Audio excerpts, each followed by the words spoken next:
Paano nga ba makagawa ng Canva Pro account na goods na for 30 days ng libre o free? Let's start!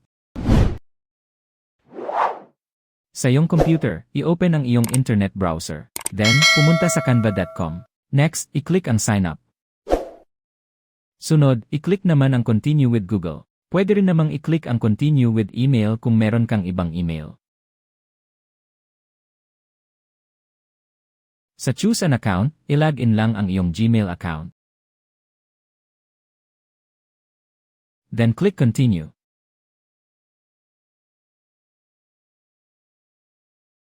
Sa using Canva for, pumili lang ng kahit ano.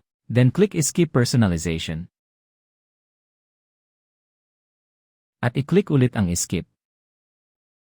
At nakagawa ka na ng iyong Canva free account. Next, gagawin nating pro ang ating Canva account. I-click lang ang Try Pro for 30 days. I-click ang Start My Free Trial kung ikaw lang ang gagamit ng account. Kung gusto mo namang makapag-invite pa ng ibang users, i-click lang ang Team Trial.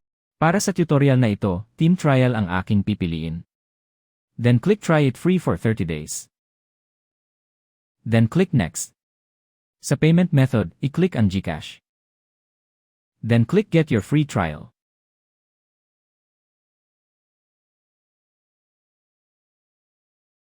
Next, i-open ang iyong GCash account. Then i-click ang Scan QR code. I-scan lang ang QR code sa Canva website. Then click I have read and understand. When done, i-click ang Authorize. Then i-type ang 6-digit code na matatanggap ng iyong cellphone. Then press Next. Makikita ang online payment linking success pagkatapos. Back to your Canva account, hintayin lang na matapos ang linking.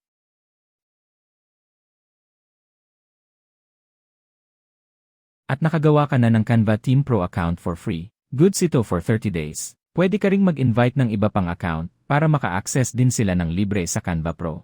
Next, i-click ang I'll set up later.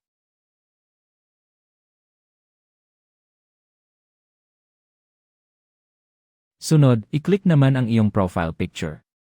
Then click Settings. Next, click Billing.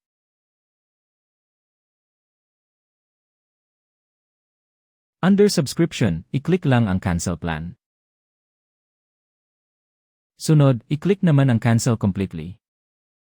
Then press Continue. Sa Why do you want to cancel, pumili lang ng kahit ano. Then click Continue Cancellation.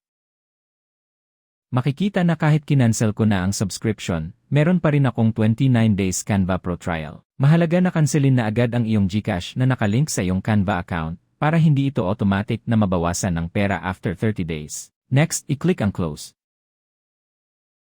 Then click OK. Sunod, i-click naman ang Remove Under ng GCash.